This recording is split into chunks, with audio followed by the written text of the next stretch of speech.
For over 18 years, former prosecutor Alan Jackson handled some of the most horrific criminal trials in California.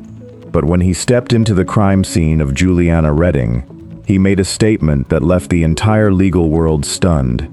In 18 years of prosecuting cases, I've never had this much DNA. The scene inside the quiet Santa Monica apartment was saturated with biological evidence.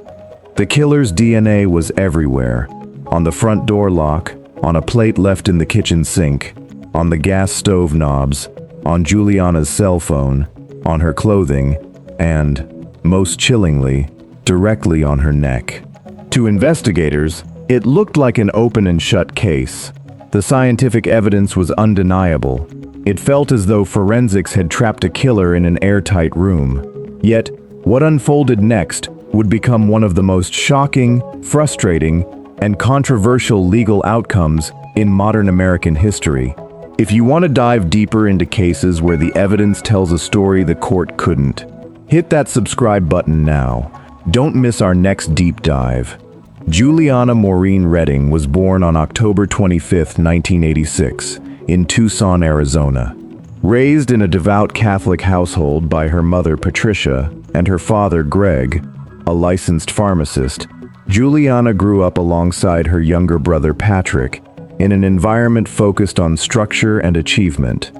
From an early age, she demonstrated exceptional self-assurance and ambition. As a child, she collected business cards in a leather briefcase, often declaring her intention to become a businesswoman, and accompanied her grandmother to corporate board meetings, where she comfortably adapted to adult environments. During her time at Sal Point Catholic High School in Tucson, Juliana built a distinguished record. She competed on the varsity golf team for 4 years, contributing to a state championship victory in her senior year, while actively participating in track and field, soccer, student council, and the drama club. In 2005, her social and academic standing led to her selection as a Tucson Symphony debutante. Following her high school graduation in 2005, 18-year-old Juliana moved to California to attend Santa Monica College, majoring in communications. To support herself, she signed with a national modeling agency, earning an average of $3,000 per booking for commercial shoots and music videos. By late 2005, she secured her first screen credit in the independent film Kathy T. and leased her own bungalow on Centinela Avenue. In early 2007, while working at a Santa Monica restaurant, Juliana met Dr. Munir Ueda. He offered her a high-paying position as a medical assistant, which enabled her to purchase a Range Rover. Their relationship eventually became romantic, and she briefly moved into his Beverly Hills residence. However, upon discovering that Ueda was married, her father urged her to end the arrangement. Juliana complied, ended the relationship, and moved back to her Santa Monica apartment to focus on her studies and modeling career.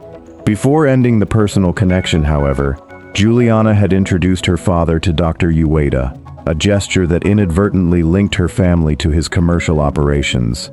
Yet, while Juliana believed she had moved on, that single introduction was quietly setting off a chain reaction that would soon reach her doorstep. March 10, 2008, 5 days before the attack. The chain of events leading directly to the violence began with an official document. Greg Redding sent a formal written notice terminating his business partnership with Dr. Munir Ueda regarding their pharmaceutical pain cream enterprise. The sudden collapse of the lucrative deal triggered immediate financial retaliation. Within hours, Kelly Sue Park was dispatched to handle the dispute. March 15, 2008, the evening of the assault. 8:30 p.m., 9:30 p.m., Juliana Redding spent the early part of her Saturday evening like any other weekend. She spoke on the phone with her boyfriend, a local surfer named John Gilmore. The conversation was brief and mundane. She assured him she was fine at home, and they hung up. Inside her quiet Centinela Avenue bungalow, the doors were locked, and the iron bars secured the windows. 9:30 p.m., 9:50 p.m. Under the cover of darkness, an intruder gained access into the bungalow. Equipped with intimate knowledge of the target and driven by a mission of severe intimidation, the assailant entered the home before Juliana could react. What was intended as a calculated physical message quickly escalated into a chaotic, high-intensity assault. 9:50 p.m., 9:53 p.m. A violent struggle erupted across the small apartment. Furniture was forcefully knocked over, decor shattered, and household items were thrown across the rooms as Juliana fought back with fierce desperation. The intruder used brute physical force, slamming Juliana's head directly onto the hard floor to subdue her, inflicting severe cranial trauma. 9:53 p.m. Pinning Juliana down, the attacker wrapped bare hands around her throat, cutting off her airway. In a frantic bid for survival, Juliana reached for her cell phone on the floor and attempted to speed dial 911. Before the call could connect to emergency dispatchers, the attacker violently snatched the phone away and terminated the line. As the pressure on her neck increased, Juliana desperately clawed at her own throat, trying with all her strength to pry the strangler's fingers off her windpipe. The assailant maintained an unrelenting cold grip until Juliana ceased moving. 10 p.m. The cover-up. With the victim motionless on the bedroom floor, the attacker shifted from raw violence to meticulous, cold-blooded calculation. Moving swiftly into the kitchen, the killer turned on the knobs of the gas stove, allowing natural gas to steadily flood the enclosed bungalow. The attacker then walked to the living room coffee table, struck a match, and lit a large decorative candle. The objective was simple and devastating. Leave the gas running, so that as it accumulated and reached the open flame of the candle, the entire apartment would detonate in a massive explosion, incinerating the physical crime scene, the victim, and every trace of the perpetrator before morning. The intruder then locked the door from the outside and disappeared into the Santa Monica night, leaving the volatile apartment ticking like a delayed bomb. Would the killer's cold calculation succeed in turning the entire crime scene into ash, or would an unforeseen structural flaw leave behind the very evidence needed to expose the truth? March 16, 2008, 6 p.m. The silence surrounding the Centinela Avenue bungalow was broken nearly 21 hours after the attack. Distressed by a sudden wall of silence, Greg Redding, who usually spoke with his daughter multiple times a day, attempted to reach Juliana throughout Sunday morning and afternoon. Every call went straight to voicemail. Recognizing the complete irregularity of her silence, he called the Santa Monica Police Department and requested an urgent welfare check. At approximately 6:15 p.m., patrol officers arrived at the quiet residential complex. Finding the front door locked and receiving no answer to their loud knocks, officers requested entry assistance from the apartment building manager. Armed with a master key, the manager unlocked the front door and pushed it open. The immediate reaction was pure alarm. Overwhelming pungent odor of natural gas rushed past the doorway, forcing officers to hold back. Recognizing an imminent explosion risk, responders immediately backed away, notified dispatch, and requested the Santa Monica Fire Department to secure the hazardous atmosphere. Firefighters equipped with breathing apparatuses entered the residence, shut off the leaking gas stove burners, and extinguished the lit candles sitting in the living room, disarming a ticking bomb that had been mere feet away from detonating. With the environment stabilized, police officers stepped inside to inspect the interior. Beyond the gas haze lay a scene of severe physical disturbance. Upturned furniture, broken personal belongings, and a quiet back bedroom where the 21-year-old was found unresponsive on the floor. The immediate area was promptly cordoned off as homicide detectives were dispatched to secure what had suddenly become a high-priority crime scene. With the apartment saved from total destruction, what critical clues did the killer inadvertently leave behind in the gas-filled room? When Santa Monica Police Department homicide detectives and forensic specialists secured the Centinela Avenue residence, their primary objective was documenting the physical environment. The interior showed clear indicators of a violent struggle. A small table near the entryway had been overturned. Personal items were scattered across the living room carpet, and a cell phone was recovered from the bedroom floor with its battery dislodged. Crucially, because the natural gas had failed to ignite, the physical integrity of the entire scene remained intact, preserving vital trace evidence. Forensic technicians systematically dusted the premises for latent fingerprints and collected biological samples. Swabs were taken from key contact points, including the knobs of the gas stove, the front door handle, and the victim's cell phone. Additionally, under close lighting examination, technicians noted biological residues on Juliana's skin and clothing, prompting extensive swab collection from her neck, hands, and upper torso for potential foreign DNA. The Los Angeles County Department of Medical Examiner Coroner subsequently performed a comprehensive autopsy. The preliminary examination established the time of death between late Saturday evening, March 15th, and early Sunday morning, March 16th. The autopsy report documented multiple blunt force injuries across the victim's body, including contusions to her forehead, petechial hemorrhages in her eyes, and distinct hemorrhaging in the deep muscles of her neck. Toxicological analysis confirmed no incapacitating levels of alcohol or narcotics in her system. The official cause of death was determined to be asphyxiation due to manual strangulation. The critical breakthrough came from the Los Angeles County Crime Lab's DNA analysis. Foreign genetic material extracted from underneath Juliana's fingernails, as well as major DNA profiles swabbed from her throat and the gas stove knobs, yielded a single, distinct female DNA profile. The victim had fought back fiercely, locking the killer's genetic footprint directly into the evidence. However, when investigators ran the profile through the state of California DNA database, CalDNA, and the National CODIS system, no matching offender profile appeared in the registry. With a complete, high-quality DNA profile of the killer in hand, but no hit in the national database, how would detectives connect this biological footprint to the executive offices of Beverly Hills? With a full, unknown female DNA profile preserved from the crime scene, Santa Monica Police Department homicide detectives initiated a broad, multi-track investigation.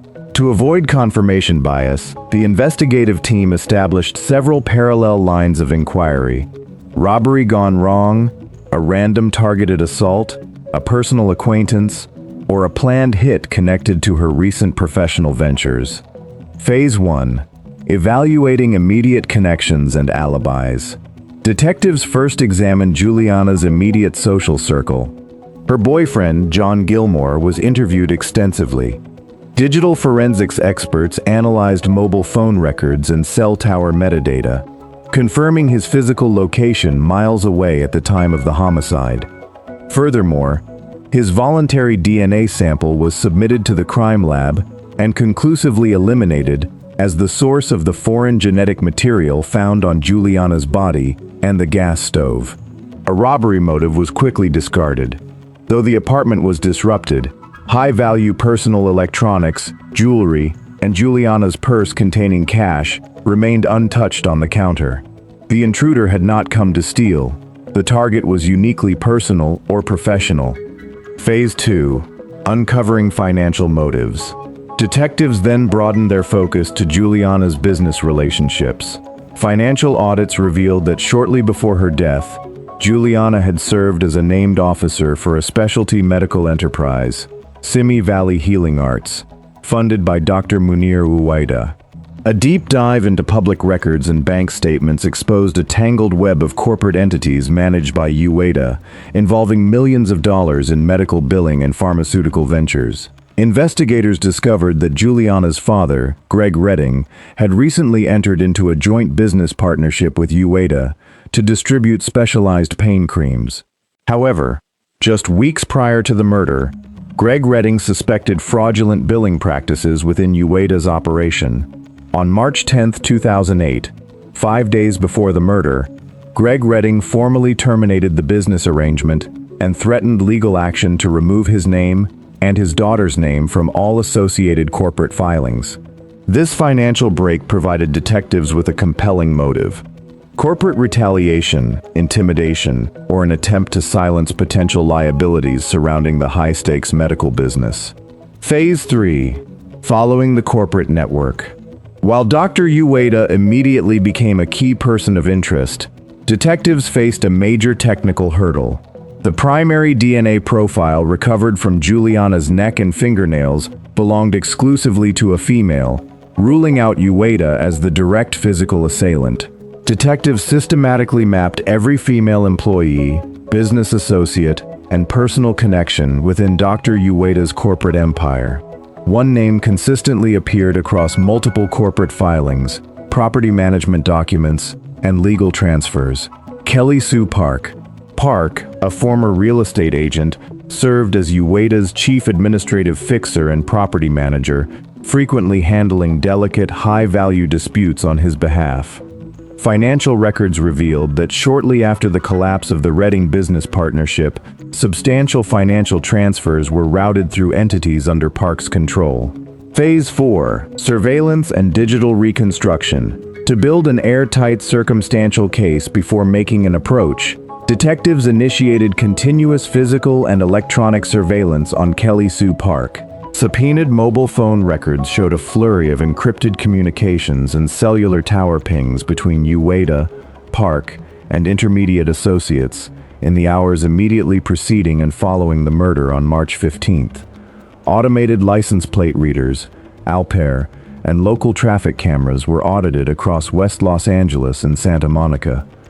The surveillance data placed vehicles associated with Ueda's inner circle in proximity to the Centinela Avenue area on the night of the attack. Despite the growing mountain of digital and financial connection, detectives still lacked the final definitive link, matching Kelly Sue Park's biological footprint directly to the unknown female DNA profile locked in the crime lab database. Because Park had no prior felony record, her DNA was not registered in Cal DNA or CODIS. To bridge this critical gap, undercover officers were assigned to track Park continuously, waiting for a single moment of oversight to secure a covert sample.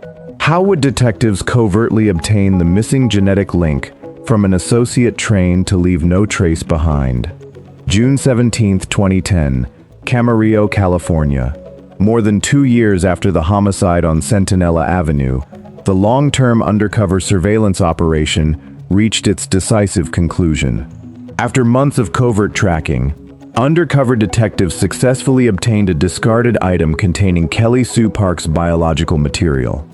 Laboratory comparison yielded a definitive result.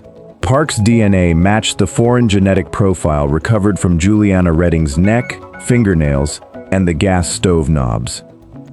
With a formal arrest warrant signed by a Los Angeles County Superior Court judge, a heavy tactical team from the Santa Monica Police Department, supported by local law enforcement, moved into position outside Park's residence in Camarillo, California. At approximately 6 a.m., officers executed the warrant. Law enforcement personnel surrounded the perimeter and knocked heavily on the front door, announcing their presence. When 44-year-old Kelly Sue Park answered, officers stepped inside and immediately placed her in physical restraints. The operation was swift and executed without armed resistance. Park appeared visibly startled by the early morning breach, maintaining a calm, impassive demeanor as handcuffs were secured behind her back. She offered no spontaneous statements to the arresting officers regarding the allegations. Simultaneously, secondary search warrants were executed at affiliated residential and commercial properties across Ventura and Los Angeles counties.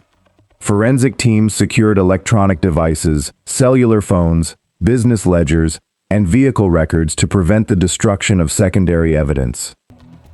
Park was immediately transported under police escort to the Santa Monica Police Department booking facility.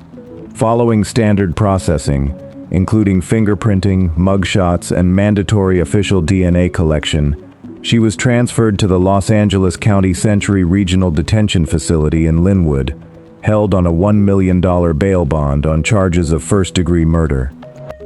With the primary physical operator finally behind bars, how would the defense team attempt to dismantle the prosecution's ultimate weapon, the DNA evidence?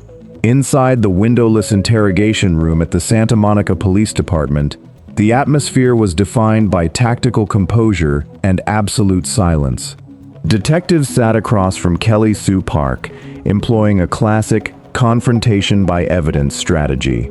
Instead of aggressive pressure, they laid out crime scene photographs, cell tower logs, and the definitive DNA match, watching her reactions for subtle shifts in composure. Park remained stoic, displaying remarkable psychological control. Trained in corporate negotiation and legal boundaries, she refused to offer explanations, make excuses, or alter her story. She maintained a posture of complete denial, answering complex questions with icy, calculated brevity. When detectives presented the DNA swab findings from the victim's neck and explicitly asked how her genetic material ended up at a crime scene she claimed to have never visited, Park did not flinch. "I had nothing to do with this," she stated flatly, her voice unyielding. "Speak to my lawyer."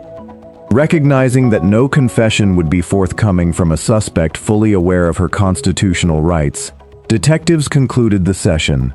Park had offered no admissions, no slip-ups, and no remorse, setting the stage for a bitter, heavily contested legal war in the courtroom.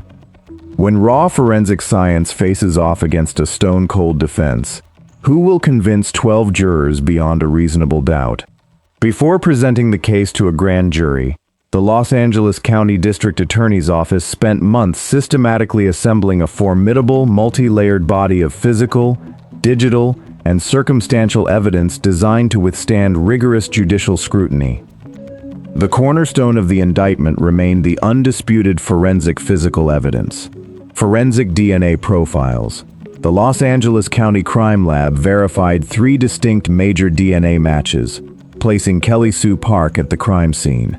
Her genetic material was isolated from Juliana Redding's neck, from underneath the victim's fingernails, and directly from the control knobs of the natural gas stove. Digital and cellular metadata. Subpoenaed cell phone records and tower pings established a clear timeline of real-time communication between Park, Dr. Munir Uwaida, and associates before, during, and immediately after the estimated time of death. Financial paper trails. Bank records and corporate filings revealed massive financial transfers routed from Uwaida's accounts to Park, establishing a clear motive centered around Uwaida's corporate disputes and the collapsed business deal with Greg Redding. Witness testimony. Business associates and acquaintances provided crucial testimony regarding Park's role as Uwaida's primary corporate enforcer, tasked with resolving high-stakes financial conflicts. Recognizing that the defense would attack the DNA transfer mechanics, prosecutors submitted the complete forensic dossier for independent peer review.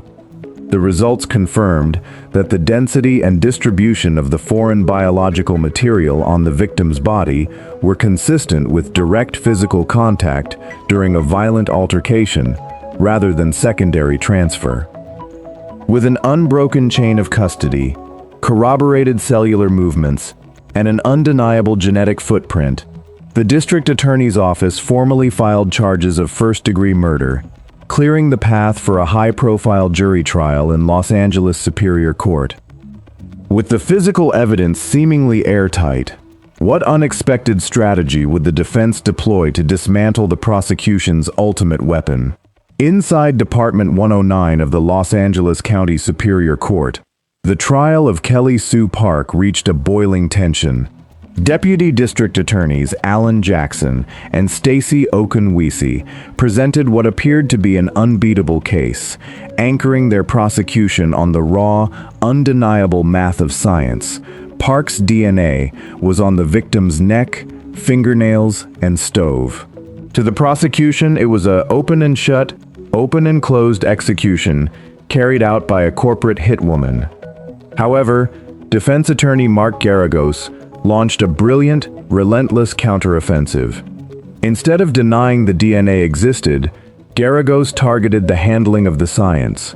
He systematically hammered the crime lab's protocol, suggesting the microscopic genetic material was the result of innocent secondary transfer, carried into the bungalow on documents, clothing, or shared business items from the Ueda office. He highlighted the total absence of Park's fingerprints, hair, or forced entry marks at the scene, framing her as an easy scapegoat for a botched investigation. As the weeks of intense legal sparring concluded, the atmosphere in the courtroom grew suffocating. The jury deliberated for less than 8 hours, a shockingly brief window for a complex murder trial. On June 4, 2013, as the courtroom fell into absolute silence, the court clerk read the verdict aloud: not guilty of first-degree murder and not guilty of second-degree murder. Kelly Sue Park burst into tears and embraced her legal team, free of all charges. On the other side of the aisle, Greg and Patricia Redding sat stunned, frozen in disbelief, as the woman accused of taking their daughter walked out of the courthouse a free person. The jury had spoken, but with an acquittal in hand, the ultimate question remained: would anyone ever be held legally accountable for the death of Juliana Redding? The unexpected acquittal of Kelly Sue Park sent shockwaves through both the legal community and the public. For the family of Juliana Redding, the reading of the verdict was a devastating blow, leaving them stripped of closure and deeply disillusioned by a justice system that had seemingly failed to hold anyone accountable for their daughter's murder. Public opinion was sharply divided. Legal commentators and true crime observers debated the verdict intensely, questioning how a trial featuring direct DNA evidence on the victim's body could end without a conviction. While some praised the defense for exposing reasonable doubt and forensic contamination, many viewed the outcome as a troubling example of how high-priced legal representation can neutralize scientific evidence, leaving a haunting sense of unresolved justice. An unsolved mystery, a trail of physical evidence, and a verdict that left a family in mourning, Juliana Redding's story remains one of the most polarizing cases in modern American legal history. When direct DNA evidence meets the threshold of reasonable doubt, where does the truth actually lie? Do you believe the jury reached the correct legal conclusion based on the burden of proof? Or did a critical systemic flaw allow a killer to walk free?